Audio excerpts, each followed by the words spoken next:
Estábamos viendo los días pasados dos métodos para resolver circuitos.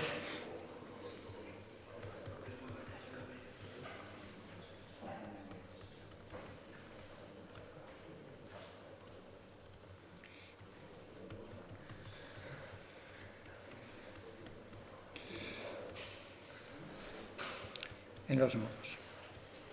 Estos dos métodos que simplifican un poco el problema de resolver cómo es la corriente, resolver un circuito, el comportamiento de un circuito en general, y vimos, lo aplicamos a un ejemplo en el cual teníamos un circuito solo con resistencias y vimos dos ejemplos, que solo teníamos como elementos baterías y resistencias. Por otro lado, vimos también la semana pasada cómo era el comportamiento de los condensadores temporal. O sea, vimos el proceso de carga y descarga de un condensador. Era un circuito muy sencillo. ¿De acuerdo? Hoy voy a, digamos, a juntar ambas cosas, por así decirlo, y voy a plantearos, vamos a discutir entre todos, un circuito que tenga varias mallas, ¿de acuerdo?, pero también contenga condensadores. Condensador. Es decir, la complejidad de uno, en el sentido, fijaos que aquí lo que teníamos no eran ecuaciones que dependían del tiempo, los resultados, ¿de acuerdo? Aquí sí, aquí teníamos una ecuación, el comportamiento temporal se manifestaba en que la ecuación que gobernaba el circuito era una ecuación diferencial, o sea, aparecían las derivadas, ¿no? O sea, digamos, desde ese punto de vista tenía esta complejidad era desde el punto de vista de las mallas o nudos o cómo estaba hecho el número de elementos del circuito, era más complejo esto. Entonces, pongamos un ejemplo en el cual tengamos ambas cosas. El ejemplo es este y lo tenéis en Moodle. Tenéis este archivo, solución de circuitos. El dibujo es el que voy a plantearos yo hoy aquí. Entonces tenemos un circuito.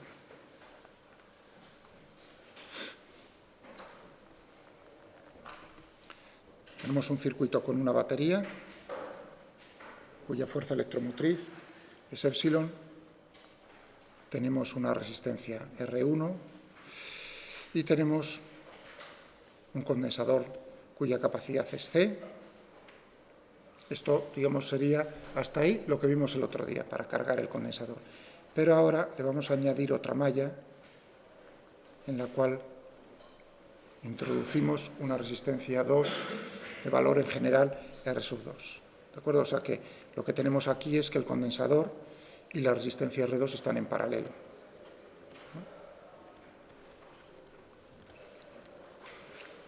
Y lo que nos dicen es, bueno, nos dan las condiciones iniciales. Por ejemplo, como condición inicial,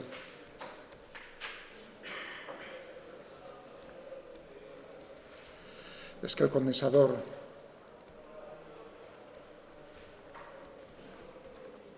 está descargado.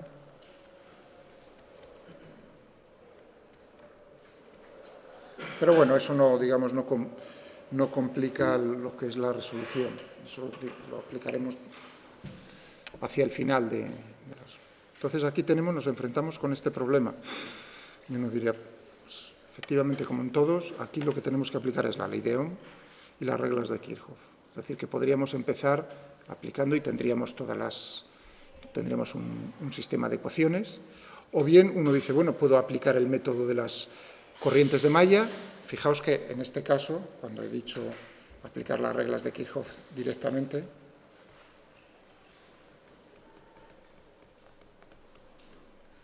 ¿no? Fijaos que tenemos corriente que pasa por la resistencia R1, por esta rama, en la parte correspondiente al condensador 2, y tendríamos a su vez otra que pasa por R2, es decir, que tendríamos ya por lo pronto tres ecuaciones. ¿De acuerdo? Luego habría otra ecuación, evidentemente, que nos tendría que relacionar cómo es la carga en el condensador con las intensidades, con la intensidad que pasa por esta rama, por así decirlo. Es decir, que sería una ecuación adicional 4, si uno lo ve desde ese punto de vista. ¿De acuerdo? Entonces uno dice, bueno, y se puede hacer, ningún problema. Vamos a intentar, decir, bueno, para que no tengamos un número tan grande de ecuaciones, pues aplicar los métodos que hemos aprendido, o sea, que se pueden aplicar sin ningún problema. Si cogemos aquí, y voy a plantear las ecuaciones con los dos métodos, para que lo tengamos claro. ¿Cuál queréis primero? ¿Cuál? ¿Perdón? No he entendido. La de las mallas, ¿no? Ningún problema.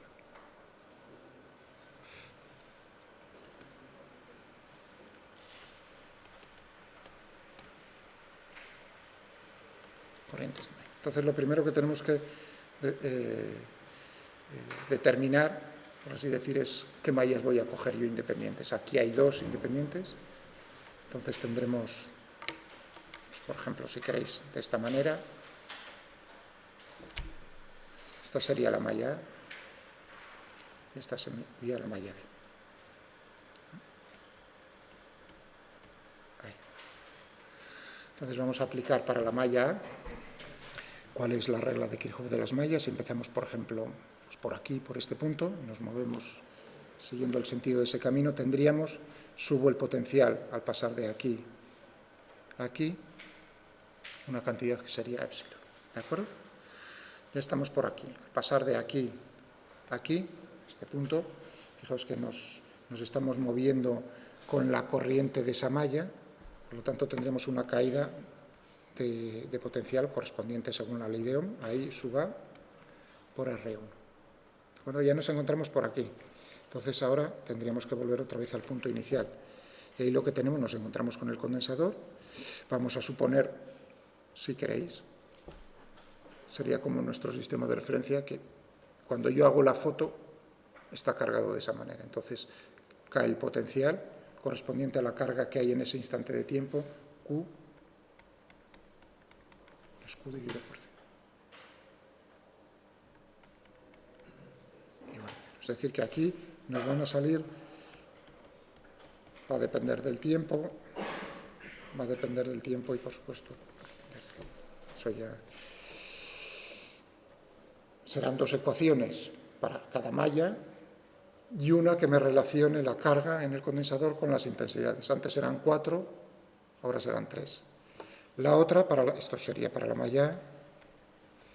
Para la malla B, entonces tendríamos, empezamos pues por ejemplo por aquí, nos movemos con la intensidad, cae el potencial en la resistencia correspondiente a menos IB por R2. Ya estamos por aquí y ahora tenemos que dar el paso de vuelta otra vez hacia allá. Ahí sube el potencial. Igual a 0. Muy bien, ya tenemos ahí las dos ecuaciones. Incógnitas uno está viendo, tenemos IA y B y Q3. ¿Cuál es la relación entre ellas? Pues fijaos qué es lo que están haciendo esas intensidades. Cargar la intensidad de corriente de la malla A, lo que está intentando es cargar el condensador, mientras que la corriente de la malla B está descargando el condensador. Entonces tendríamos la relación que Q punto será IA menos I.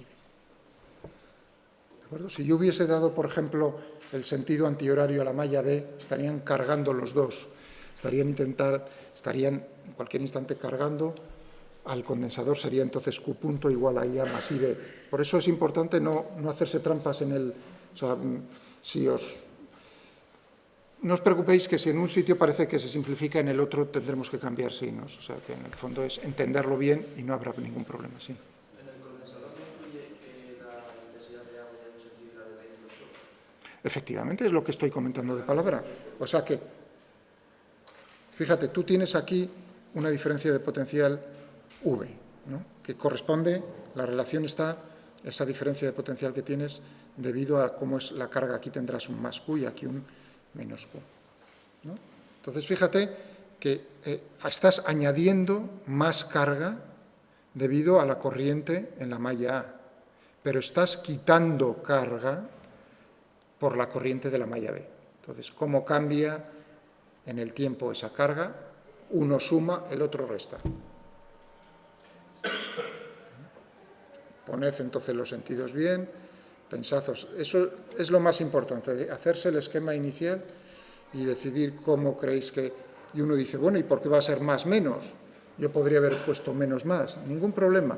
No os preocupéis que donde cambiáis en un sitio signos, en el otro lado tendréis que también, en otro sitio también cambiar signos.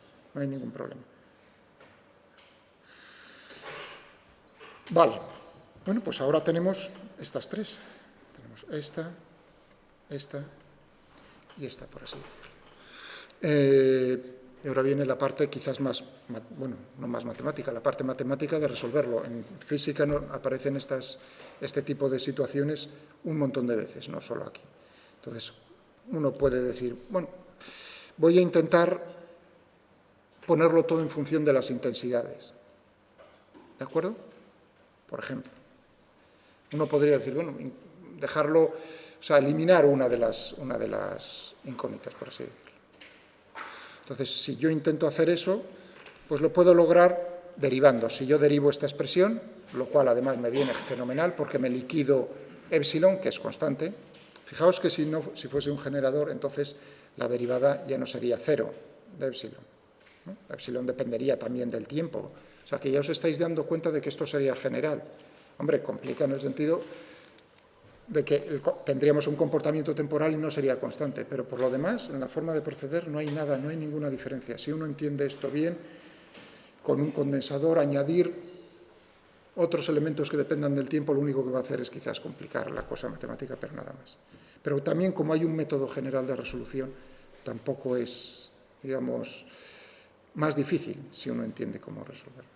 Yo intentaré hacerlo, digamos, sin aplicar ningún método, en el sentido de voy a intentar cómo trato las ecuaciones para eliminar, para ponerlo, pero luego os comentaré cómo se haría, cómo se enfrenta uno a este problema en circuitos, para cualquier tipo de circuito. Entonces, si yo hago eso derivando, la voy a poner en otra...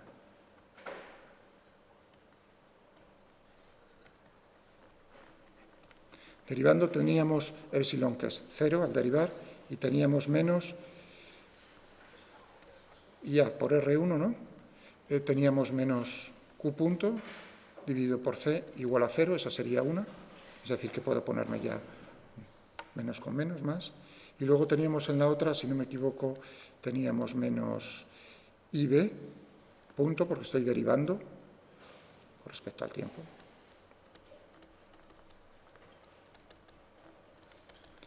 R2, ¿y qué teníamos?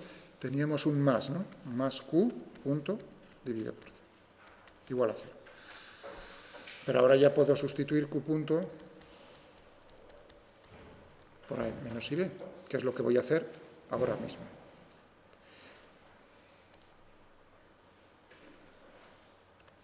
Es decir, que tendríamos dividido por C, que no se me olvide. Y luego teníamos aquí ya menos por C, y todo esto sería igual a 0. Es decir, que ya hemos logrado tenerlo en la forma que uno espera. Cuando uno solo tiene resistencias, pues una ecuación por malla, una incógnita cada corriente de malla. Lo que pasa, ¿qué es la diferencia? La diferencia ahora es, con lo anterior, es que tenemos sus derivadas también. Es que es un sistema de ecuaciones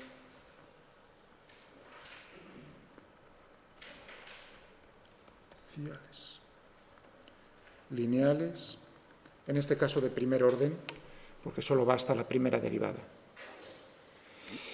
En general serán hasta segundo. O sea que, digamos, si nosotros introdujésemos bobinas, el efecto de los campos magnéticos va variando en el tiempo, entonces veríamos cómo estas ecuaciones pasan a ser lineales, pero de segundo orden.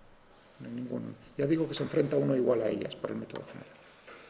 ¿Vale? Aquí ya uno puede, pues, simplificar las ecuaciones. Vamos a dejarlas, si queréis, las derivadas temporales a un lado. Pues pondremos I punto A, tendríamos, si esto pasa restando, tendríamos menos por menos.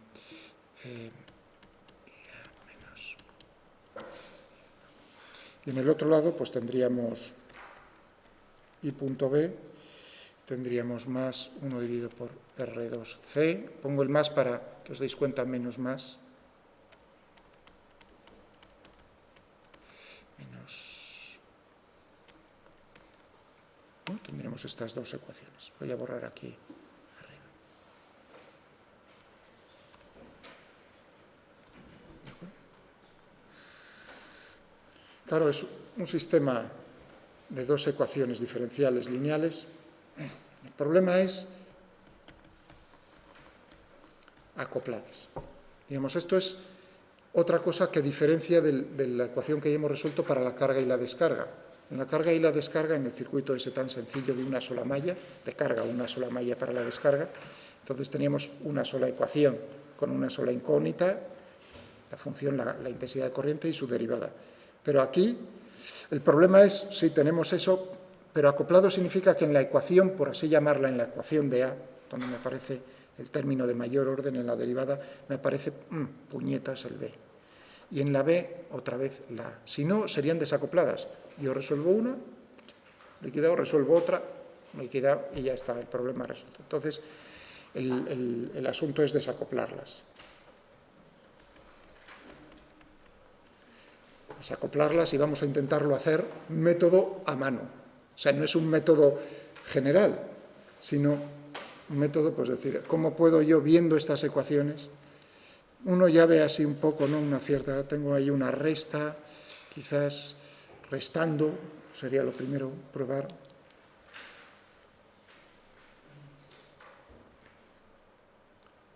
Vamos a intentarlo. Vamos a desacoplar.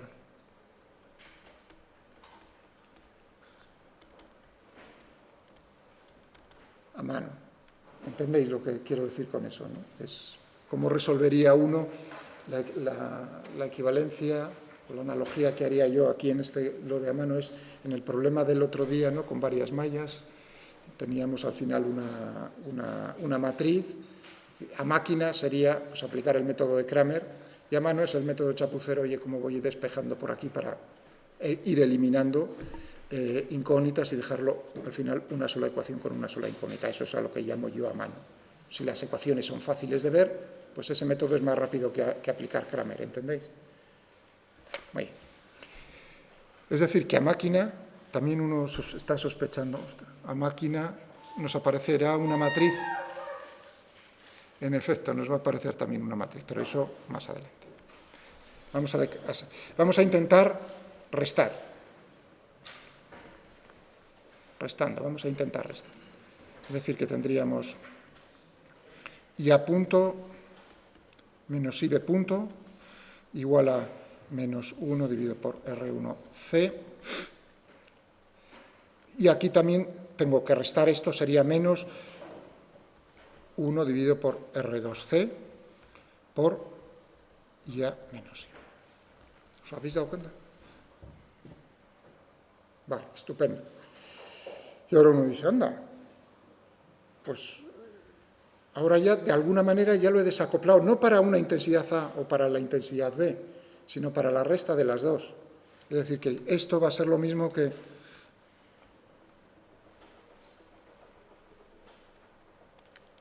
ahora voy a ponerlo para que lo veáis más claro,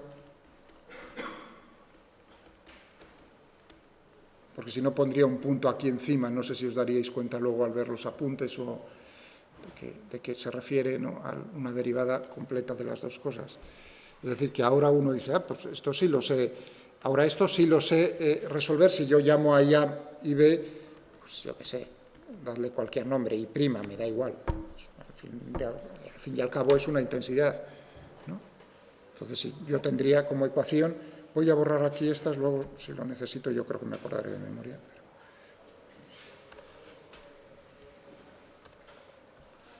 Y prima, entonces lo que tenemos es una ecuación que es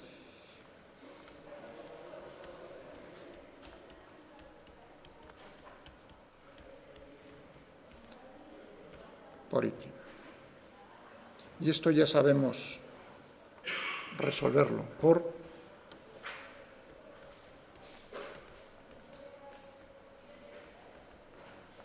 es verdad, aquí las variables son y' y el tiempo, depende del tiempo, ¿no? Y' pasaría aquí dividiendo, el tiempo por aquí multiplicando, entonces tendríamos ya como solución final y', ¿qué tendríamos del tiempo? Y' 0 en el instante t igual a 0, ¿no? ¿De acuerdo? Por elevado a menos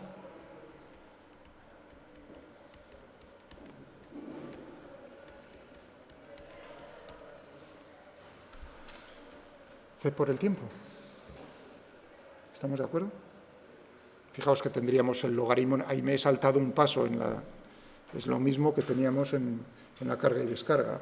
Pasa dividiendo y', tendría la derivada diferencial de y' dividido por y', igual a menos ese paréntesis por diferencial de t, integral, límites de integración, logaritmo neperiano, tal, lineal el otro, elevado a una cosa, elevado a la otra, pasa multiplicando y liquidado el asunto.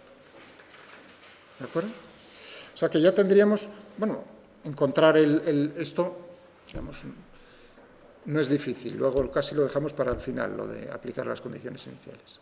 Tendríamos que encontrar cuánto vale eso en el instante inicial. Nos queda otra vez las ecuaciones porque solo tengo una. Teníamos ahora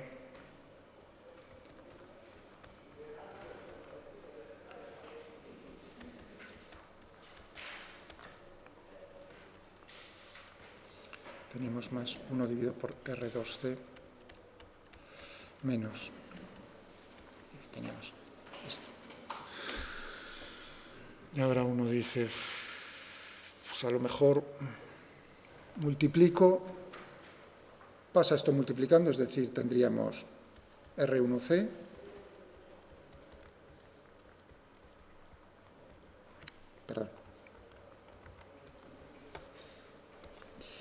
y aquí tendríamos R2C por I punto B y tendríamos, voy a dejar ya sé, el paréntesis, ya sé que no es muy tal, pero lo dejo así para que lo veáis. Entonces uno dice, hombre, si yo la sumo ahora, ¿no?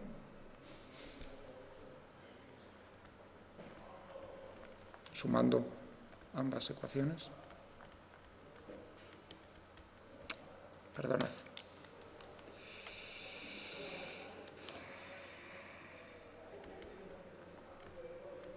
Tendríamos R1C por I punto A más R2C por I punto B. Y estas se anulan al sumarlas, raca, 0. ¿No? Bueno, otra vez, aquí podría hacer lo mismo. La derivada temporal la puedo sacar fuera de todo ello. ¿No?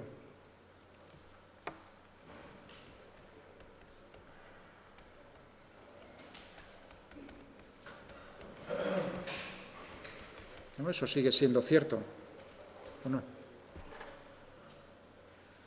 ¿Qué significa esto? Que la derivada de todo esto sea 0.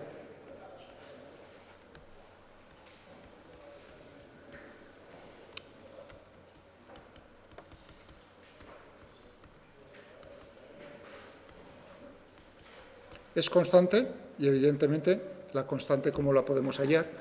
De las condiciones iniciales. Es decir, que tiene que ser esa constante igual a R1C, por lo que valga todo esto en el tiempo 0, R2C, 0. Condiciones iniciales.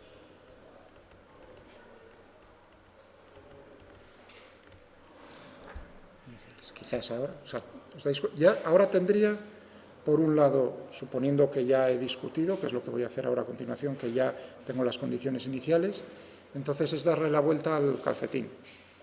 Tengo en un lado la resta, en el otro tengo la suma por una constante, cada una de las intensidades, es decir, que ahora tendríamos, por ejemplo, llamad esto, si antes llamaba ahí, quizás ahí no fui muy listo, en vez de utilizar I', quizás tenía que haber utilizado el signo menos para denotar y ahora, ¿no?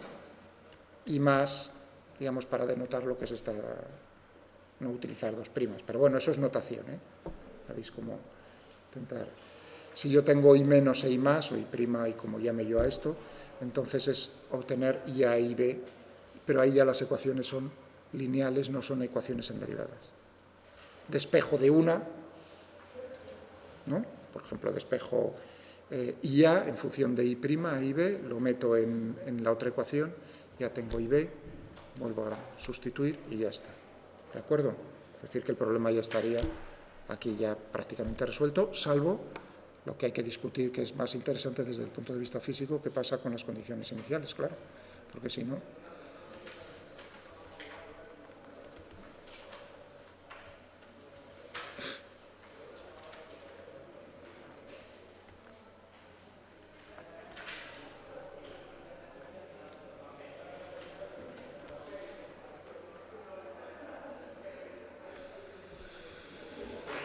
Tenemos esto. Inicialmente, totalmente descargado. O sea, que en t igual a 0 tendríamos un circuito, que es lo que tendríamos que sustituir para hacernos una idea de lo que está ocurriendo aquí en este, lo dije ya el otro día, si no me equivoco, ¿no? Pues es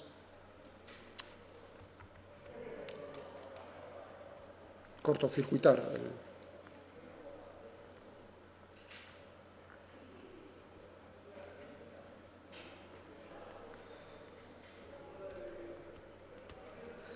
R1, eso sería si está totalmente descargado. Entonces, ¿qué va a ocurrir? ¿Cómo serán las corrientes? ¿Por dónde irá? Yo tendré una corriente por aquí, que será la corriente de malla A, ¿no? ¿Por dónde irá toda la corriente? Por aquí ninguna. Fijaos que aquí no hay nada de resistencia, es decir, que toda la corriente se irá por aquí y aquí será 0. Es decir, que en el instante inicial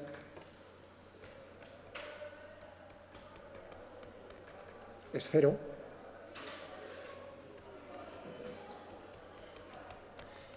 E IA, si esto es epsilon, liquidado, sería epsilon, ley de Ohm.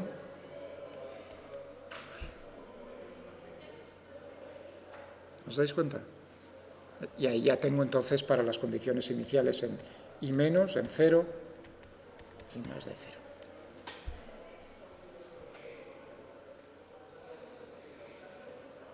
¿Se ha entendido? Vale. Pensadlo tranquilamente, me mandáis correos, y así veo que... Este sería el primer método. Pero yo diría, desde el punto de vista de la complejidad del número de ecuaciones, yo creo que hubiese sido más inteligente en esta haber escogido el método de los nudos, de los potenciales en los nudos. Ahora